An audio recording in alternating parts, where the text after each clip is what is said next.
Hi guys, miss you already. I'm going to go through all the solutions for the differential rate law problem set. So if you want to watch it tonight, you can. If you want to watch it during class, or you can just check the ones that you had issues with. Okay, so for our first reaction, Mn yields P plus Q. You've got your data table. First thing you need to do is find the constant. We have our N being constant right here. We have our concentration of M doubling, which then causes the rate to double. So 2 to what exponent would be 2? That would be first order. For the second one, you need to find the constant. We have M staying constant between trial 2 and 3. We have N tripling here. That's going to yield in some change in the rate. If you look at that one really closely, you might be able to do it better this way, saying that the first one is 0.005 molarity per second, and the second one is 0.045 molarity per second. If you look at the difference there, that's times by 9. So it's a 9 times increase in rate. Therefore, you've got to think about 3 to the x for the exponent equals 9. That will be 2, meaning that this reaction is second order. So x equals 2 from that exponent. So the rate law for A is K times M to the first times the concentration of N to the second. That's our rate law. What's the overall order? Overall order means to add the orders. So B, you would say first order plus second order equals third order. For C, what's the value of the rate law constant including units? So you need to choose the first trial and plug in your information. So rate is 2.5 times 10 to the negative 3 molarity per second equals K times the concentration of M, which is 0.010 molar, and the second one is 0.010 molar, but that one is squared. So when you solve for your K value, dividing by the appropriate numbers and looking again at your units, you should get K to be 2,500 per molar squared seconds. And that's because on the product side right now, we have molarity cubed. When you take your rate and divide it by molarity cubed, first, one of the molarities will cancel out, leaving you with molarity squared in the bottom, and K will always have seconds as a denominator. Second one, cyclopropane is used as a general anesthetic. It undergoes slow molecular rearrangement to polypropylene. At a certain temperature, the following data were obtained. So here's our information. The first thing we need to do is find the rate law. So the rate law is equal to K times something. So we see that the only reactant here is just the cyclopropane. So find what happens here between the first and second trial. We find that it doubles. Between the first and second trial over here, you also find that it doubles. And if you're trying to do that in your head, that's fine, or you can put in your calculator the larger number, which is 5.9 times 10 to the negative divided by the smaller number, and that will tell you how many times greater that is. Okay, so it's a direct comparison. So times by 2 will cause the rate to increase by 2 times, will be first order. Therefore, that's the only thing we have to determine here. So we're going to put in our reactant concentration to the first power. So that one's pretty easy because there's only one reactant. Calculate the value of K with units. So with information given, plug in the information for the first trial. 2.95 times 10 to the negative fifth molarity seconds, molarity per second equals K times 0.050 molarity. And then when you divide, you get K is equal to 5.9 times 10 to the negative fourth. And then that's a per second, because in this case, molarity and molarity cancels. Next one. The reaction of iodide ion with hypochlorite follows, here's the equation. Rapid reaction gives the following data. Okay, so the first thing I see is the iodine concentration staying the same here. And then the hypochlorite is doubling. So what happens to the rate when we look at that a little closely? It looks like 17.5 times 2 is 35. So you can calculate in your calculator, or you can do the table logic. So that is also timesing by 2. So it's directly related there. It's going to be first order. manipulating the iodine variable, we can see from trial 1 to trial 3 that hypochlorite is constant. And from trial 1 to 3, iodine is multiplied by 2. Yet again, between trial 1 and 3, it's multiplied by 2. Therefore, since it's directly related, both of these are first order. So the first question says, what's the overall order of the reaction? First order plus first order is second order. And determine the value in unit for the rate law constant. So rate, first have to write the rate law. It doesn't ask us to do this, but you should do this for yourself. The hypochlorite ion to the first power, and the iodine ion to the second power. I'm sorry, to the first power as well. My marker's being funky. Okay.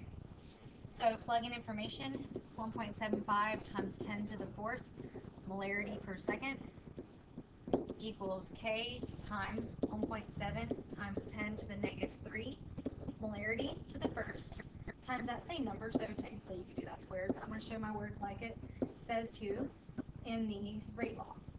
So all I did was here is take the first trial and plug it in. Once you divide and solve, you'll see that you have molarity squared on the product side and molarity on the reactant side. That means K has to have molarity. It's the product reactant, so you know what I mean, left and right. And so that means our K is going to have molarity in the denominator. That gives us 6.05 times 10 to the 9th per molarity seconds.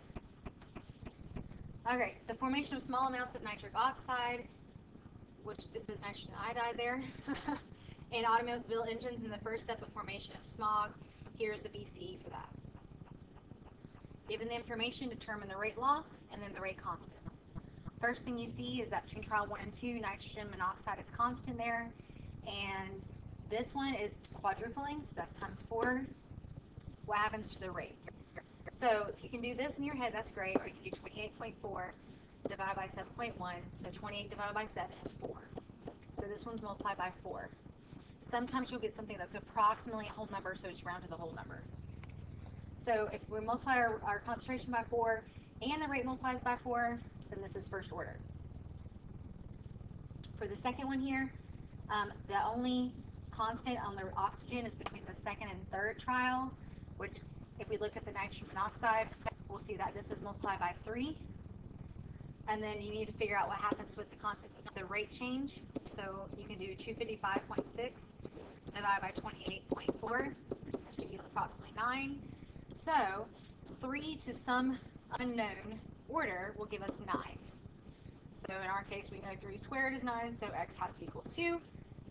Therefore, it's second order with respect to nitrogen monoxide.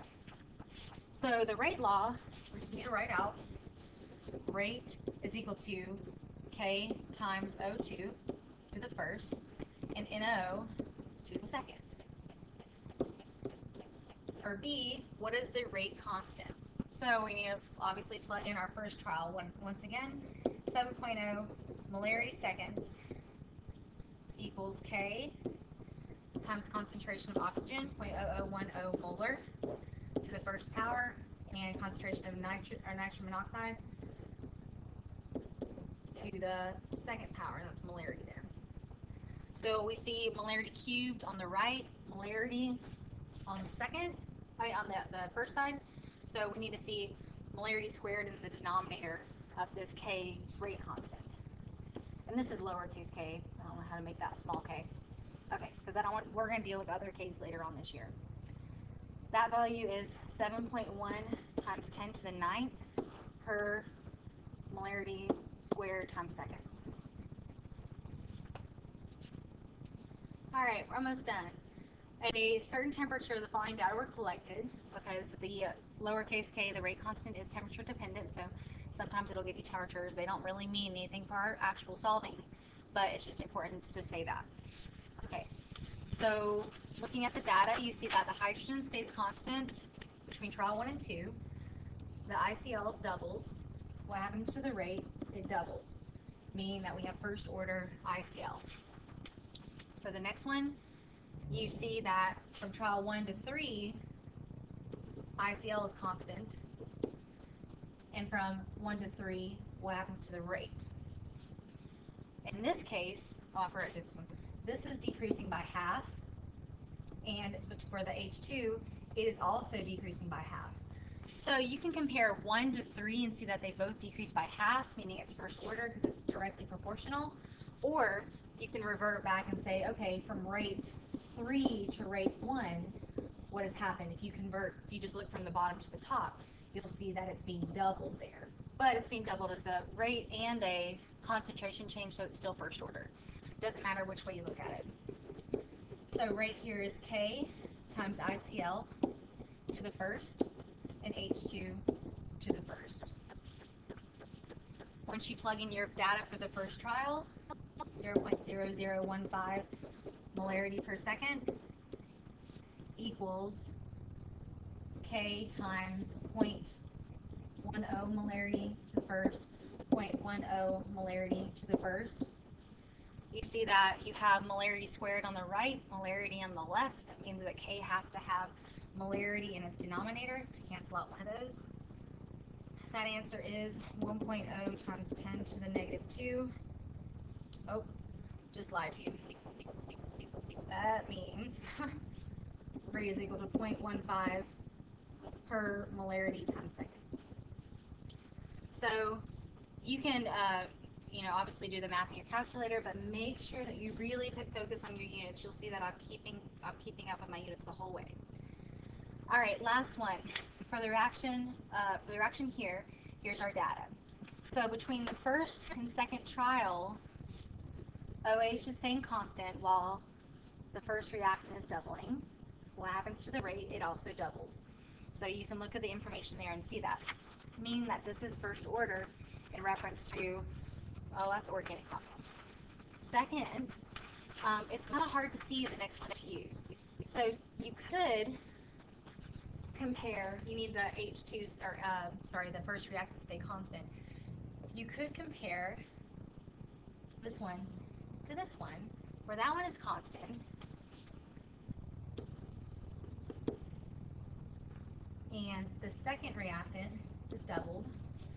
What happens from here to here for the rates? Notice that number does not change. So there's no change. That means that this one is 0 order. Therefore, you don't need to worry about it when writing your rate law. But I might write it like that anyway. So rate is equal to K times CH3 free CBr to the first, OH to the 0, or don't write it at all. It's okay if you don't write it at all. What's the rate constant for at this temperature? Plug in the first variable, first trial information. It's equal to K times concentration of 0.01 molarity to the first. I'm not even going to write the OH because it is not important to write that. So when you divide by 0.1, then you're going to get, you'll see that your units will cancel. Your units of molarity will cancel.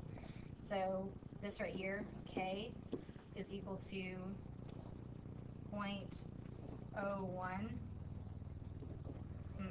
per second. And you can check your answers at the bottom if you want to verify again. Let me know if you have any questions.